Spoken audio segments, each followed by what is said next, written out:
आपके पापा जो काम ना कर पाए हों, आपके दादा जो काम ना कर पाए हों, अगर वो काम आपको करना पड़े तो आपके ऊपर कितना बोझ होगा। क्योंकि रणबीर के पापा ऋषि कपूर भी एक चॉकलेटी हीरो थे और वो कभी भी एक्शन हीरो नहीं बन पाए, और उनके दादा राज कपूर वो भी एक चॉकलेटी हीरो थे, वो भी कभी एक्शन हीरो नहीं बन पाए। अब ऐसे में रणबीर कपूर क्या इतने हिंसक हो सकते हैं, इतने बड़े जानवर बन सकते हैं कि लोगों को हीरो और विलन के बीच में अंतर ही ना दिखाई दे। एनिमल में ऐसा तो क्या है जिसकी वजह से माना जा रहा है कि ये मूवी 1000 करोड़ से ज्यादा कमाएगी। फैक्ट्स के ऊपर बात करेंगे, बेहतरीन एनालिसिस करेंगे, मूवी के स्ट्रॉन्ग और वीक पॉइंट समझेंगे, और वो भी एंटरटेनमेंट का तड़का लगा के, बकैती के मसाले के साथ। यश भैया ने जब केजीएफ में धड़धड़ा के गोलियां चलाई तो सच में ऐसा लग रहा था कि इससे बेटर एक्शन कर पाना बहुत मुश्किल होगा। इतने में पुष्पा भाऊ ने जंगल में चंदन की खेती कर ली और बड़का डकैत बन गए। लोगों को लगा कि भाई साउथ की इस आंधियों के सामने बॉलीवुड घुटने टेक देगा, पर हवाओं को किंग खान ने बवंडर में बदल दिया और अपनी पठान लगा दी। सबको लग रहा था भाई ये अंत है। इतने में सनी देओल सदियों पुराना गदर ले आए। सबको लगा भाई गदर से अच्छा क्या ही हो सकता है। इतने में किंग खान फिर से जवान हो गए और तबाही मचा के जवान ले आए। सबको लग रहा है भाई कि अब इससे अच्छा क्या ही हो सकता है। पर भैया जिस तरीके से आपने राजमौली जी का नाम नहीं सुना था पहले, पर आज आपकी जुबान पे चढ़ गया है। जवान के डायरेक्टर एटली कुमार का नाम भी आपने पहले नहीं सुना होगा, पर आज की डेट में अचानक से वो बड़का वाले डायरेक्टर बन गए हैं। ठीक इसी कड़ी में अगला नाम जो आपको रट जाएगा वो होगा संदीप रेड्डी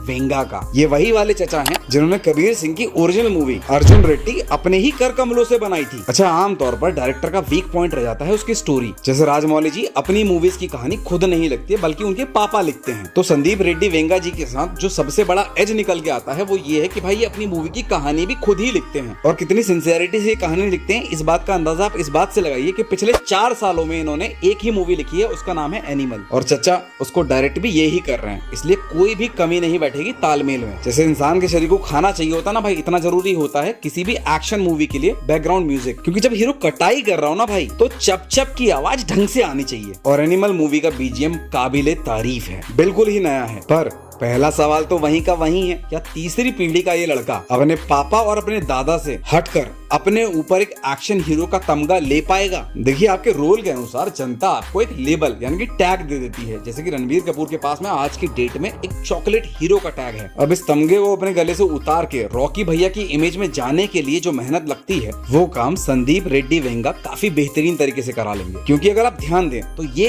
एक पूरी कोर एक्शन मूवी है, और जिन 3 लोगों को इन्होंने चुना है, रणबीर कपूर वो चॉकलेटी हीरो है, अनिल कपूर इनकी इमेज भी चॉकलेटी हीरो वाली थी, और अपने लॉर्ड बॉबी भाई ये भी लोगों को बहुत ही मीठे लगते हैं। तो भैया संदीप रेड्डी ने जानबूझकर इन तीनों चॉकलेटी हीरो को लिया है और इन तीनों को ही एक एक्शन हीरो, डार्क हीरो और नेगेटिव कैरेक्टर शेड्स में दिखाया है। और लॉर्ड बॉबी है अपने मूवी के विलन। अच्छा, अनिल कपूर ने जिस तरीके से अपने बेटे की परवरिश की है, भाई साहब अपना बचपन याद आ गया मुझे। दे थप्पड़ बोलो बाद में, दे थप्पड़। और ध्यान से देखो ना तो समझ में आता है भाई सही में थप्पड़ पड़ रहे हैं रणबीर के। ये कैमरा के किसी एंगल से ट्रिक करके शॉट नहीं लिया है, अनिल कपूर सच में थप्पड़ सूत रहे हैं भाई। और एक्शन की इतनी आंधी बह चुकी है हाल ही में कि इस मूवी का सबसे वीक पॉइंट यही हो सकता है कि लोगों ने बेंचमार्क इतना हाई कर लिया है, चाहे वो रॉकी भैया की वजह से हो, पुष्पा भाऊ की वजह से हो, पठान की वजह से हो, जवान की वजह से हो, या गदर की आंधी की वजह से हो। लोगों ने इतना एक्शन देख रखा है, अब इतना पेट भर के एक्शन देखे हुए लोगों के अंदर जानवर वाला एनिमल डालने में कितनी मुश्किल आएगी, ये देखने वाली बात होगी। बाकी बचपन में कभी आपके माता पिता ने भी आपको सूता हो तो कमेंट करके जरूर बताना, क्योंकि हमको सिंपैथी नहीं